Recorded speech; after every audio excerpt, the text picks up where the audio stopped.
has to have a purpose, and he needs to have a vision and a mission, and he needs to be working towards it, and make sure he coaches his team to walk with the same purpose.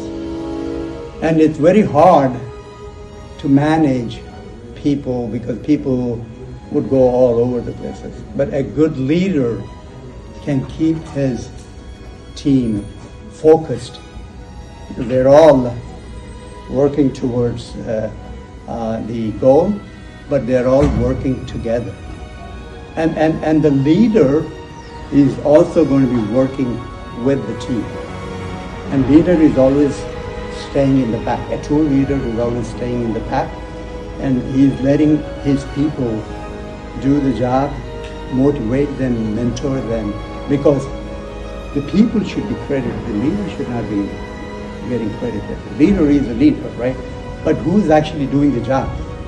The people are actually following the goals and ambitions, and they're the ones who should be credited. And he always appreciates people. He always recognizes people. And that's the kind of leadership you guys need to learn. And always there's something, nowadays people talk about emotional leadership, sensitive, situational leadership. You know, people apply those things. You know, sometimes people may be reporting to you, and one person is actually needs some direction, some guidance.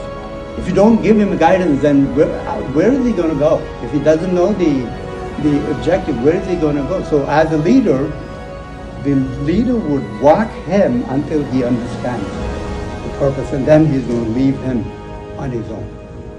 This is called directive leadership. And sometimes if somebody is smart, you let them go on their own. And they do the job by themselves, being independent, and they take the responsibility, and they are going to be accountable for that. And leader is always there behind, coaching them and guiding them. Leaders always give feedback, because feedback is very important. You want to know how you're doing. If a leader is not giving a feedback, then how would you know how you're doing, right? So a good leader is always going to be a good critic. He's going to be very candid about your performance. He's going to tell you you're doing good or you need some improvement. But there is a way to communicate with the team. You can't be rude with him. You can't say, hey, you don't know what you're doing. That's not how you tell them. You need to tell them that, hey, you're doing good, but I think you can still improve. Because everybody needs improvement. Even a leader needs improvement. And Tracy said it. I mean, you have to learn every day. Leader is not just going to be a leader and then he's going to end the chapter. He needs to coach the next leaders. And that's what I think the school is doing. You need many leaders in this country to make U.S. great again. MAGA, Trump is talking about making America great again. America needs good leaders. And how can you all become good leaders? 20 years from now, if we look at all of you guys may be VPs, or maybe you guys may be a CEO or owners, doing well and helping communities, helping people. But you are made to do that with some help from the university, and whoever you're going to be working with, they're going to be, a good leader is always going to coach you, make you enthusiastic. He's going to enable you. He's going to make you excel in your performance. A company has to grow and succeed and recognize as a good company what are certain criteria people are going to look at it, right? Is the company successful? Is the leadership team sensitive about their employees? Do they respect their employees? Is it a happy place to go and work, right? A lot of times they do a survey and then every year They say, hey, Google is the best place to work, or Facebook is Meta is the best place to work. And there could be some other companies like Tesla. He's going to push them so hard, and some people get burned out and things like that. So organizationally, if you want to build good organization, you need to bring good leaders. You need to train the employees to become good leaders. And accountability, loyalty, performance creates good employees. So even for employees also, there is always a responsibility for you to become an employee. And you're responsible for your job, for what you do, whether you fail or you succeed.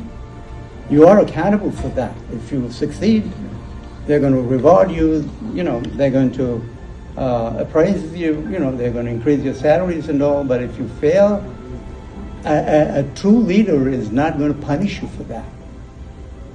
He's going to make you learn from your mistake. It's okay to fail. Some failures for us, but there will be some successes, some home runs we're going to hit in our life. But it all depends on your mind. Mind is the most critical thing that makes us a good leader or a good person. You need to have a plan, and you need to know how to prioritize, and then you need to know how to perform and execute. Just talking is not enough, right? I don't know if you guys heard, you should walk the talk. A lot of people talk, but they lack execution. People, I've heard people, they wanted to become an entrepreneur, they want to be successful. They will say, I will do this, I can build a $1 billion business, but he never does because he lacks execution. Execution is the most important thing. And so is your planning and how you want to prioritize and how you want to perform. Staying focused and being optimistic is, again, a strength that as a leader, if you're not optimistic, you're always pessimistic, then you're attracting all kinds of problems. Passion, grit, and perseverance. Again, I talked about it. It's very important. Execution is important. And be prepared to fail and learn from your failures. If you fall down, just spring back and run again. That's what people do. A lot of people failed pretty badly, but then they came back and then they became billionaires again. How is it possible? They lost everything, but they could. That's the game you need to play, and you need to know how to play the game. The integrity, being inquisitive, you need to be very anxious about what you want to learn, and serve and lead, and willingness to accept and tolerate a failure. These are all some of the qualities a good leader would have. Don't bring your egos into play when you become a leader, because a leader with an ego is a disaster. The leader has to be egoless. He should be completely egoless, and he should be selfless. He will not have expectations.